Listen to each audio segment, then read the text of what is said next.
Assalamualaikum warahmatullahi wabarakatuh. Perkenalkan, nama saya Anissa Valenia Samputri.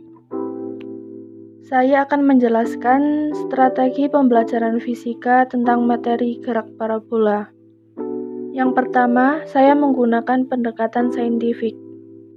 Pendekatan saintifik adalah model pembelajaran yang menggunakan kaidah-kaidah keilmuan yang memuat serangkaian aktivitas pengumpulan data melalui observasi, menanya, eksperimen, mengolah informasi atau data, kemudian mengkomunikasikan. Yang kedua, model pembelajaran discovery learning. Model pembelajaran discovery learning adalah kemampuan belajar untuk belajar. Guru bertindak sebagai fasilitator yang mengarahkan siswa untuk menemukan konsep. Dengan model pembelajaran ini diharapkan siswa mampu membentuk cara kerjasama yang efektif. Dan yang ketiga adalah metode pembelajaran. Metode pembelajaran yang saya pakai yaitu praktikum, diskusi kelompok, tanya jawab, dan penugasan. Tujuan pembelajaran discovery learning yang pertama, pembelajaran melalui penerapan model discovery learning dengan pendekatan saintifik dapat meningkatkan kemampuan berpikir kritis siswa. Dan yang kedua, siswa dituntut untuk lebih aktif dalam menemukan sendiri konsep dan materi sehingga aktivitas belajar siswa menjadi meningkat. Dan yang ketiga, pembelajaran tidak lagi berpusat kepada guru, melainkan berpusat kepada siswa sehingga siswa diberikan kesempatan untuk mempunyai pengalaman yang memungkinkan mereka untuk menemukan pengetahuan untuk dirinya sendiri. Mengapa discovery learning? Alasan saya menggunakan model ini supaya peserta didik dapat menemukan pengetahuannya sendiri. Ketika peserta didik dapat menemukan pengetahuannya sendiri, membuat peserta didik merasa puas atas temuannya. Hal ini dapat mendukung peserta didik untuk melakukan penemuannya lagi, sehingga minat belajarnya dapat meningkat.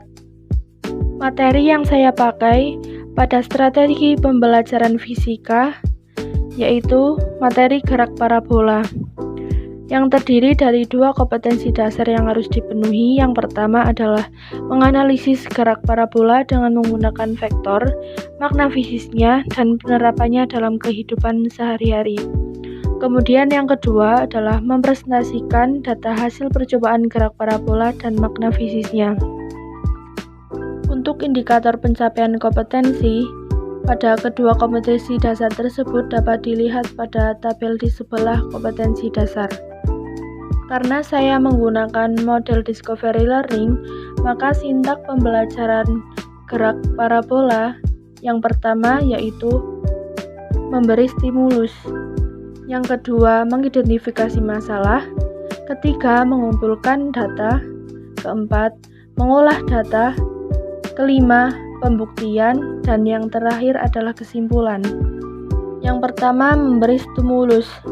Di sini guru menyampaikan tujuan pembelajaran dan materi yang akan dipelajari. Pengenalan materi dengan video simulasi mengenai gerakan parabola.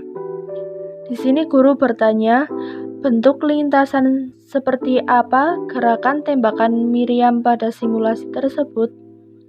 Kemudian yang kedua adalah mengidentifikasi masalah. Peserta didik diminta mengemukakan pertanyaan yang berkaitan dengan hasil pengamatan pada simulasi. Faktor-faktor apa saja yang mempengaruhi gerakan ketinggian benda yang bergerak parabola? Kemudian tahap yang berikutnya adalah mengumpulkan data. Pada tahap ini, guru menyampaikan lembar kerja peserta didik kepada peserta didik. Guru membantu peserta didik untuk mendefinisikan dan mengorganisasikan tugas belajar yang berhubungan dengan masalah tersebut. Peserta didik melakukan praktikum untuk mengumpulkan informasi yang tertera di lembar kerja peserta didik. Peserta didik mencatat dan mengamati ketinggian yang dicapai benda saat dilempar dengan kecepatan tetap V0 atau kecepatan awal, namun dengan sudut elevasi yang berbeda-beda. Tahap yang keempat adalah mengolah data.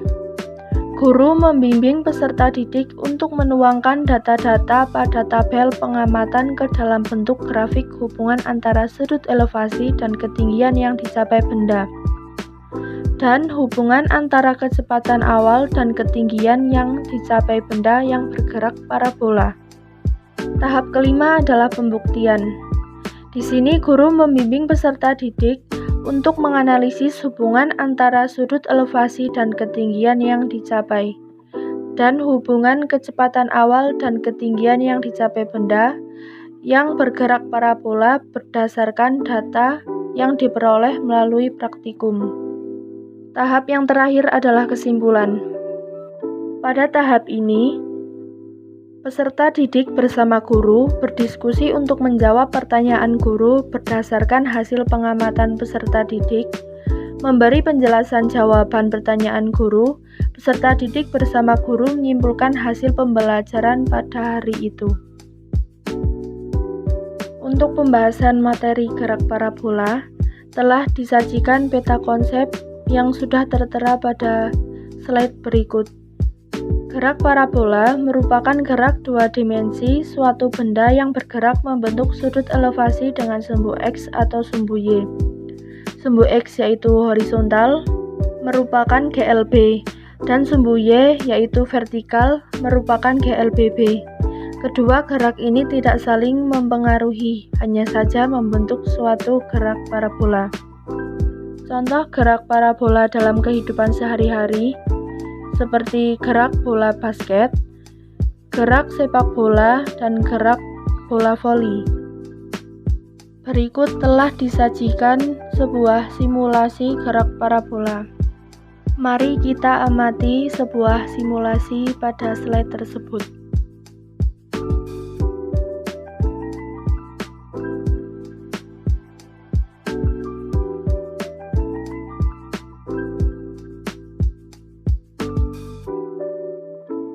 Setelah kita amati, membentuk lintasan seperti apa gerakan tembakan meriam pada simulasi tersebut? Ya, benar. Gerakan tembakan meriam tersebut berbentuk parabola. Kemudian, setelah kita amati, faktor-faktor apa saja yang mempengaruhi ketinggian benda yang bergerak parabola, agar bisa menjawab pertanyaan guru, maka peserta didik perlu mendalami materi tentang gerak parabola. Gambar tersebut merupakan bentuk lintasan dari meriam yang sedang ditembakkan.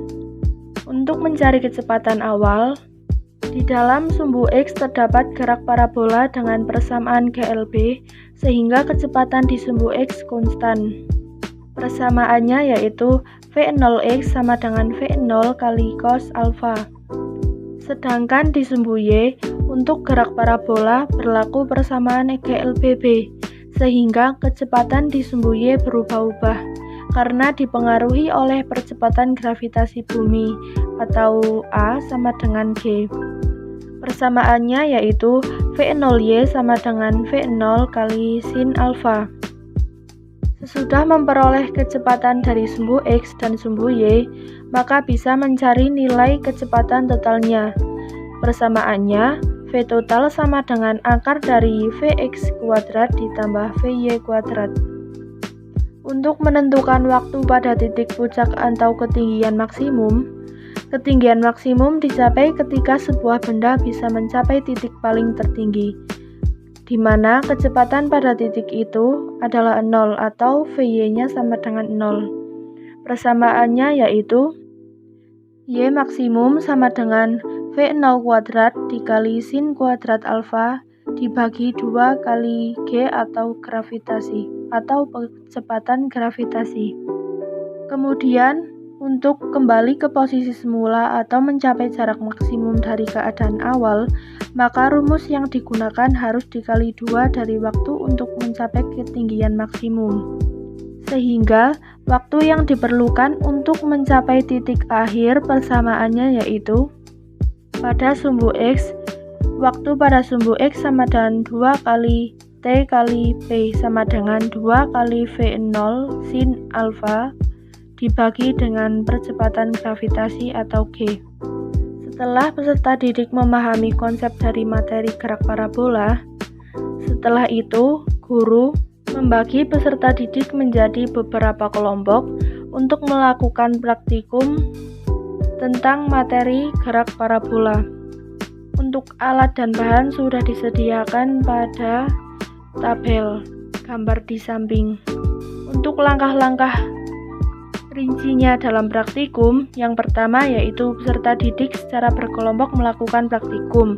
Kemudian yang kedua adalah peserta didik mencatat dan mengamati kegiatan yang dicapai benda saat dilempar dengan kecepatan tetap v0, namun dengan sudut elevasi yang berbeda-beda. Setelah itu, menuliskan hasil pengamatan pada tabel yang sudah disediakan. Kemudian menganalisis hubungan antara sudut elevasi dan ketinggian yang dicapai dan hubungan kecepatan awal dan keuntungan yang dicapai benda yang bergerak parabola berdasarkan pengamatan. Setelah itu, peserta didik mempresentasikan hasil pengamatannya. Dan yang terakhir adalah guru dan peserta didik menarik kesimpulan tentang apa yang sudah diperoleh pada materi gerak parabola. Mungkin cukup sekian tentang pemaparan strategi pembelajaran fisika tentang materi gerak parabola. Semoga bermanfaat. Sekian, terima kasih. Wassalamualaikum warahmatullahi wabarakatuh.